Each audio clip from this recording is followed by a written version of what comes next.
Hi hello friends, എല്ലാ കൂട്ടുകാർക്കും നമ്മുടെ അഡ്വക്കേറ്റ് അഞ്ജലി സീരിയലിലെ നാളെ നടക്കാൻ പോകുന്ന ഒരു അടിപൊളി എപ്പിസോഡ് റിവ്യൂയിലേക്ക് തന്നെ സ്വാഗതം കേട്ടോ. ചാനൽ ആദ്യമായിട്ടാണ് കാണുന്നുണ്ടെങ്കിൽ ഒന്ന് സബ്സ്ക്രൈബ് ചെയ്ത് ലൈക്ക് ചെയ്ത് സപ്പോർട്ട് ചെയ്യാൻ വേണ്ടി മറക്കല്ലേ. അങ്ങനെ അഞ്ജലി തന്റെ സുഹൃത്തുക്കളെയൊക്കെ അപമാനിച്ച നന്ദിനിയെയും ഇന്ദുവിനെയും നല്ല രീതിയിൽ തന്നെ വർത്താനം പറയുന്നുണ്ട്. നിങ്ങൾക്ക് കുറച്ചെങ്കിലും മര്യാദ ഉണ്ടോ, മാനേഴ്സ് ഉണ്ടോ? ഇങ്ങനെയൊക്കെയാണോ വീട്ടിൽ വന്ന് കയറുന്ന ആൾക്കാരത്ത് സംസാരിക്കുന്നത്? കുറച്ച് പണവും സ്വർണവും ഉണ്ടായിട്ട് കാര്യമൊന്നുമില്ല. മനുഷ്യർക്ക് വേണ്ടത് മനുഷ്യത്വമാണ്, അത് നിങ്ങൾക്കില്ല എന്നൊക്കെ പറയുന്നുണ്ടെങ്കിലും നന്ദിനി ഇന്ദു ഒന്നും അത് കേൾക്കുന്നേയില്ല. നീ നിന്റെ ഈ പാട്ട ഫ്രണ്ട്സിനെ ഇവിടുന്ന് പറഞ്ഞേക്ക്, ഇവര് പോയിട്ട് വേണം എനിക്കിവിടെയൊക്കെ നിന്നിട്ട് വൃത്തിയാക്കാനായിട്ട്, ആ വേലക്കാരത്തത് പറയാനായിട്ട് എന്ന് പറഞ്ഞിട്ട് നന്ദിനി അകത്തേക്ക് കയറി പോവാട്ടോ. അഞ്ജലിക്ക് വിഷമമാവുന്നുണ്ട്. അഞ്ജലി കൂട്ടുകാരോട് പറയുന്നുണ്ട്, നിങ്ങൾ എന്നോട് ക്ഷമിക്കുക, നിങ്ങൾ ഇവിടെ വന്നിട്ട് ഒരു ഗ്ലാസ് വെള്ളം പോലും തരാൻ പോലും എനിക്ക് സാധിച്ചില്ല. ഇത് കേട്ട് കുഞ്ഞപ്പൻ പറയേണ്ട, അഞ്ജലി ഞങ്ങൾക്കൊരു വിഷമമില്ല, ആകെ ഒരു സങ്കടം മാത്രമേ ഉള്ളൂ, ഞങ്ങൾ അപമാനിച്ചില്ല. നീ ഒരു ഇങ്ങനത്തെ ഒരു വീട്ടിൽ വന്ന് കയറിയല്ലോ അഞ്ജലി, വേറെ എത്രയൊക്കെയോ നല്ല വീടുകളുണ്ട്, എന്നിട്ട് ഇങ്ങനത്തെ ഒരു വീട്ടിലേക്കാണല്ലോ നിനക്ക് കയറി വരേണ്ടി വന്നത്. ഇവരെക്കാളൊക്കെ സൂക്ഷിക്കേണ്ടത് നിന്റെ ചേച്ചിനെയും കൂടിയാണ്, ആ അനുപമേന. അവളുടെ പെരുമാറ്റ രീതിയൊക്കെ നീ കണ്ടില്ലേ? എന്തായാലും ഞങ്ങൾ പോവാ അഞ്ജലി. അതെ, അച്ഛനും അമ്മയും അവരൊക്കെ അവിടെ ഉണ്ട്. എന്നോട് ഇപ്പോഴും ദേഷ്യമാണോ? ദേഷ്യമുണ്ട് അഞ്ജലി. ഞങ്ങൾ നിന്റെ കാര്യം സംസാരിക്കാൻ വേണ്ടി 2 ദിവസം മുമ്പ് നിന്റെ വീട്ടിൽ പോയിരുന്നു. അവർക്ക് ഇപ്പോഴും ദേഷ്യമുള്ള മട്ടില്ല അവർ സംസാരിച്ചത് എന്നൊക്കെ പറയുന്നത്. സാരില്ല അഞ്ജലി, എല്ലാം ശരിയാകും എന്നൊക്കെ മധു പറയണ്ടേ. എന്നാൽ ഞങ്ങൾ പോയിക്കോട്ടെ, നിങ്ങളോട് വന്നിട്ട് ഒരു ഗ്ലാസ് വെള്ളം പോലും തരാനായിട്ട് എനിക്ക് പറ്റിയില്ലല്ലോ എന്ന് അഞ്ജലി പറയുമ്പോൾ, അതൊന്നും കുഴപ്പമില്ല, നീ സുഖമായിട്ടിരിക്കണം എന്ന് കേട്ടാൽ മതി ഞങ്ങൾക്ക്, എന്നാൽ ശരി എന്ന് പറഞ്ഞിട്ട് അവരുടെ നിന്ന് ഓട്ടോ എടുത്ത് പോവാട്ടോ.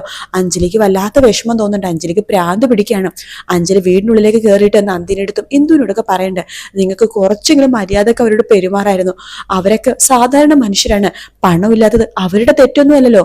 ഇത് കേട്ട് ഇന്ദു പറയണ്ട്, അതെ, പണമില്ലാത്തത് അത് അവരുടെ തെറ്റ് തന്നെയാണ്. എന്തായാലും ആ സാധനങ്ങളൊക്കെ ഇവിടുന്ന് പോയോ? സമാധാനമായി, എന്റെ കുറച്ച് സുഹൃത്തുക്കൾ ഇവിടെ വരുന്നുണ്ട്, അതിനു മുമ്പ് അവര് പോയല്ലോ, അല്ലെങ്കിൽ എന്റെ സുഹൃത്തുക്കൾ മുമ്പ് ഞാൻ നാണം കെട്ടാതെ എന്നൊക്കെ പറയാണ്. ഇത് കേട്ട അനുഭവം പറയണ്ട, അഞ്ജലി എന്നാലും കുറച്ച് കൂടി പോയിട്ടോ, അവരേക്ക് എന്തിനാ നീ ഇവിടേക്ക് വിളിച്ചുകൊണ്ടുവന്നത്? ദേ അവരോട് മര്യാദക്ക് പറഞ്ഞേക്ക്, ഇനി ഇങ്ങോട്ടൊന്നും വരരുതെന്ന്. ദേ രാഘവനുണ്ണി അങ്കിള് നല്ല രീതിയിൽ നടത്തിക്കൊണ്ടുപോകുന്ന ഒരു കുടുംബം ഇവിടെ അങ്ങനെ പെട്ടെന്നൊന്നും ആർക്കും കയറി വരാനുള്ള ഒരു യോഗ്യത പോലും ഇല്ലാത്തൊരു കുടുംബം ഇത്. അത് കേട്ട് നന്ദിനി വേണ്ട, അതെ അതെ, നിനക്കും നിന്റെ അനിയത്തിക്കും ഒട്ടും ആ യോഗ്യതയില്ല എന്ന് പണ്ട് പുച്ഛത്തോടു കൂടി തന്നെ നന്ദിനി അകത്തേക്ക് കയറി പോവാണ്. ആ സമയത്ത് അഞ്ജലി പണ്ട്, ചേച്ചിക്ക് നാണോ ഉളുപ്പൊക്കെ ഉണ്ടോ ചേച്ചി? 10-24 വർഷം ആ കുടുംബത്തിൽ കഴിഞ്ഞതല്ലേ ചേച്ചി? എന്നിട്ട് ഇപ്പൊ ഒരു 1.5 വർഷമായിട്ട് ഈ ഭർത്താവിന്റെ വീട്ടിൽ വന്നപ്പോഴേക്കും ചേച്ചിക്ക് നാണം അഭിമാനം എന്തൊക്കെയാണ് ഈ പറയണത്? എടി, ഞാൻ നിന്നെ എന്റെ അനിയത്തിയായിട്ട് കണ്ടിട്ടില്ല, പിന്നല്ലേ ആ അലവലാദികളെ ഞാൻ എന്റെ സുഹൃത്തുക്കളായിട്ട് കാണാൻ പോണത്? പോടി അവിടെ നിന്ന്, നീ നിന്റെ പണി നോക്ക് എന്ന് പറഞ്ഞിട്ട് അനുപമ അവിടുന്ന് പോവാട്ടോ. അഞ്ജലിക്ക് വേണ്ട, ഇനി ഈ വീട്ടിൽ നിൽക്കണ്ട, ഇത് എന്തൊരു വീടായത്, ഇവിടുന്ന് എങ്ങനെയെങ്കിലൊക്കെ പോയാൽ മതി എന്ന് മാത്രമേ അഞ്ജലിക്കുള്ളൂ കേട്ടോ. അഞ്ജലി വേഗം തന്നെ റൂമിൽ പോയിട്ട് തന്റെ സാധനങ്ങളൊക്കെ പെട്ടിയിലിട്ട് നിറയ്ക്കുവാണ്, ഇവിടുന്ന് എങ്ങനെയെങ്കിലൊക്കെ പോവാനായിട്ട്. ആ സമയത്താണ് അർജുൻ അവിടേക്ക് വരുന്നത് കേട്ടോ. അഞ്ജലി, തനിക്ക് കുഴപ്പമൊന്നുമില്ലല്ലോ അല്ലേ? ഞാനാകെ പേടിച്ചു പോയി. മാറവിടുന്ന്, അല്ല താനിവിടുന്ന് ഈ ബാഗൊക്കെ എടുത്തിട്ട് താനിത് എവിടേക്കാ പോകുന്നത്? എടോ അഞ്ജലി, കാര്യം എന്താന്ന് പറ, ഇവിടെ ആരെങ്കിലും തന്നെ എന്തെങ്കിലും പറഞ്ഞോ? ഇനി എന്ത് പറയണം, ഇനി ഞാൻ ഈ വീട്ടിൽ നിൽക്കുന്നില്ല, താൻ എവിടേക്കാ പോകുന്നത്? ഞാൻ പോകുന്നു എന്റെ വീട്ടിലേക്ക് ഞാൻ പോകുന്നു എന്നൊക്കെ മാത്രമേ അഞ്ജലി പറയുന്നുള്ളൂ കേട്ടോ. ഇത് കേട്ടിട്ട് അഞ്ജലി വേഗം തന്നെ ഫോൺ എടുത്തിട്ട് ആര്യയുടെ മൊബൈലിലേക്ക് വിളിക്കാണ്. വീട്ടിൽ വരുന്ന മുമ്പ് അവിടുത്തെ സാഹചര്യമൊക്കെ ഒന്ന് അറിയണമല്ലോ. ആര്യനെ വിളിച്ച് ചോദിക്കേണ്ട, ചേച്ചി ഞാൻ അവിടേക്ക് വന്നോട്ടെ ചേച്ചി. ആ സമയത്ത് ആര്യ പറയണ്ട, മോളെ അഞ്ജലി, നിനക്കിനി വേറൊരു ചോയ്സ് ഇല്ല മോളെ, നീ ആ വീടായിട്ട് ഒത്തുപോയേ പറ്റൂ. നിനക്ക് ഇനി വേറൊരു മടക്കി വരവില്ല. ഇവിടെ പ്രത്യേകിച്ച് അമ്മാവനും അമ്മായിയൊക്കെ ആകെ ദേഷ്യത്തിലാണ്, നിന്നെ വീട്ടിലേക്കൊന്നും കേറ്റില്ല മോളെ. കഴിഞ്ഞ ദിവസം ഉണ്ടായ സംഭവം ഉണ്ടല്ലോ, അത് തന്നെയാ ഈ വീട്ടില് നിന്നെ കേറ്റില്ലെന്ന് ഒരൊറ്റ വാശിയില്ല അവരെല്ലാവരും. ചേച്ചി, ഞാൻ അവിടെ വന്നു കഴിഞ്ഞാൽ അവർക്ക് എന്നെ കാണുമ്പോഴെങ്കിലും എന്റെ ദേഷ്യമൊക്കെ മാറില്ലേ? ഇല്ല മോളെ, അവരൊക്കെ ഭയങ്കര ദേഷ്യത്തിലാ. സാരമില്ല, എല്ലാം ശരിയാകും, ഞാനല്ലേ പറയണത്. നീ കുറച്ചു ദിവസം കൂടി അവിടെ എങ്ങനെയൊക്കെ അഡ്ജസ്റ്റ് ചെയ്യും. അവിടെ നിന്റെ ഭർത്താവ് കുഴപ്പമൊന്നുമില്ലല്ലോ അല്ലേ? പ്രശ്നമൊന്നുമില്ല ചേച്ചി. പിന്നെന്താ, ഭർത്താവിന്റെ സപ്പോർട്ട് ഉണ്ടെങ്കിൽ പിന്നെ എന്ത് സപ്പോർട്ട് നിനക്ക് വേണം? നീ അവിടെ നിൽക്ക്, ഇവിടുത്തെ പ്രശ്നങ്ങളൊക്കെ ഒന്ന് അടങ്ങുമ്പോഴേക്കും ഞാൻ നിന്നെ വിളിക്കാം മോളെ. ദേ അപ്പുറത്തെ അമ്മ വന്നിട്ടുണ്ട്, ശരിയെന്നാ എന്ന് പറഞ്ഞ ആര്യ ഫോൺ വെക്കാണ്. അഞ്ജലി ആകെ തകർന്നു പോവാട്ടോ. കാരണം തനിക്ക് തന്റെ വീട്ടുകാരും ഇല്ലാത്ത അവസ്ഥ, ആരും ഇല്ലാത്ത അവസ്ഥ, എല്ലാവരും ഉണ്ടായിട്ടും താൻ ഇങ്ങനത്തെ ഒരു അവസ്ഥയിൽ കഴിയേണ്ടി വരുന്നുണ്ടല്ലോ എന്ന് പറഞ്ഞിട്ട് അഞ്ജലി അവിടെ ഇരുന്ന് പൊട്ടിക്കരഞ്ഞുകൊണ്ടിരിക്കുകയാണ്. അത് കാണുമ്പോൾ അർജുനും വല്ലാത്ത വിഷമമുണ്ട് കേട്ടോ. ഈശ്വര, ഇയാൾ എത്ര സന്തോഷത്തിലായിരുന്നു, എപ്പോഴും മുഖത്തൊരു ചിരി മാത്രമേ ഉണ്ടാവുള്ളായിരുന്നു, പക്ഷെ ഇപ്പോ ഇങ്ങനത്തെ ഒരു അവസ്ഥയിൽ അവസ്ഥയിലായല്ലോ ഇയാള് എന്ന് പറഞ്ഞിട്ട് അർജുനും വല്ലാതെ വിഷമമാണ് അഞ്ജലിയുടെ വിഷമം കണ്ടിട്ടോ. പിന്നീട് കാണിക്കുന്നത് കുറുപ്പിനെ ആട്ടോ. കുറുപ്പാണെങ്കിൽ ഭയങ്കര സന്തോഷത്തിലാണ്. ഇന്ന് രാത്രി നമ്മുടെ ശംഖുചക്രത്തിൽ എന്തൊക്കെയോ നടക്കുമെന്നൊക്കെ ഇങ്ങനെ പറയുമ്പോ കുറുപ്പിനോട് കാർത്തിക് ചോദിക്കണ്ട, അച്ഛാ ആ അഞ്ജലി ഇല്ലാതാവോ അച്ഛാ?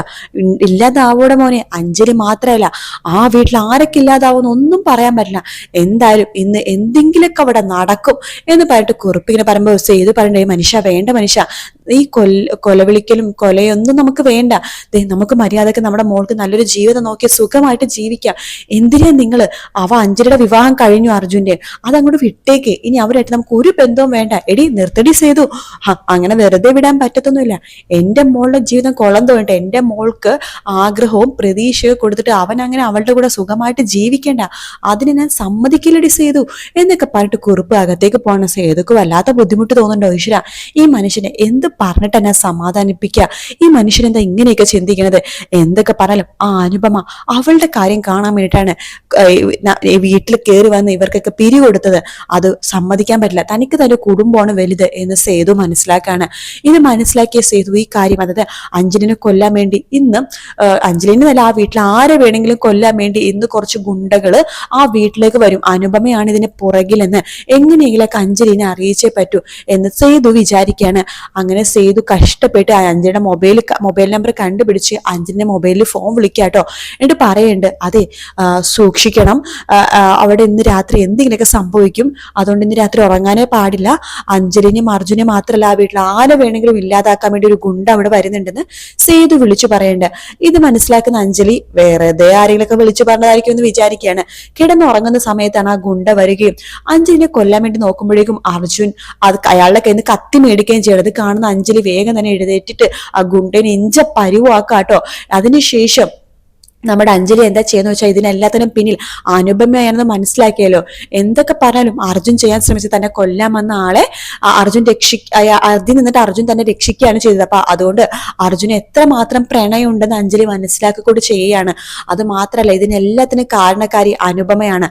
ആ ഗുണ്ടനെ മാത്രല്ല അനുപമേനും കൂടി ഇല്ലാതാക്കിയേ പറ്റൂ. എന്തൊക്കെ പറഞ്ഞാലും രാഘവനുണ്ണിക്ക് തന്റെ മക്കളോട് സ്നേഹമുണ്ടല്ലോ. തന്റെ സ്വന്തം മകനെ കൊല്ലാൻ നോക്കിയ തന്റെ മരുമകൾ എന്തൊക്കെ പറഞ്ഞാലും രാഘവനുണ്ണി ജീവിക്കാൻ വേണ്ടി സമ്മതിക്കില്ല. അതുകൊണ്ട് അഞ്ജലി പറയുക തന്നെ ചെയ്യും, അർജുൻ ഇല്ലാതാക്കാൻ വന്നത് പങ്ക് ആ കുറുപ്പിനെ പിന്നെ ഈ വീട്ടിലൊരാൾക്കും കൂടിയിട്ടാണ്. ഒരാളാണല്ലോ ഇത് സഹായിച്ചത്, വാതിൽ തുറന്നെടുത്തത്, അത് തന്റെ ചേച്ചിയാണ്, അനുപമയാണെന്നുള്ള സത്യം അഞ്ജലി തുറന്നു പറയുകയും അഞ്ജലിക്ക് ഭയങ്കര ബുദ്ധിയാണല്ലോ, ഒരു വക്കീൽ ബുദ്ധിയാണെന്നുള്ള കാര്യം നമ്മുടെ അനുപമ ഓർത്തില്ല. അതുകൊണ്ട് അനുപമയെ തന്നെയാണ് ആ വീട്ടിൽ ഏറ്റവും കൂടുതൽ അഞ്ജലി പേടിക്കുന്നത് കേട്ടോ. അനുപമ കാണിച്ച ഈ പ്രവൃത്തി ഒരിക്കലും അഞ്ജലി ക്ഷമിക്കില്ല. എന്തൊക്കെ പറഞ്ഞാൽ അഞ്ജലിക്ക് ചെറിയ സ്നേഹമൊക്കെ ആ വീട്ടുകാരോടുണ്ട്, തന്റെ ഭർത്താവിന്റെ വീട്ടുകാര് എന്ന നിലയില്. അതുകൊണ്ട് അഞ്ജലി എന്തായാലും ഈ ഒരു അനുപമ ചെയ്ത ഈ ഒരു ക്രൂരത എല്ലാവരും മുമ്പിൽ തുറന്ന് കാണിക്കുക തന്നെ ചെയ്യും. കാത്തിരുന്ന് കാണാം ഫ്രണ്ട്സ്. വീഡിയോ ഇഷ്ടപ്പെട്ട ലൈക്ക് ചെയ്യുക, സബ്സ്ക്രൈബ് ചെയ്യുക, കമന്റ് ചെയ്യുക. മറ്റൊരു വീഡിയോ ആയിട്ട് കാണാം. Take care, bye bye.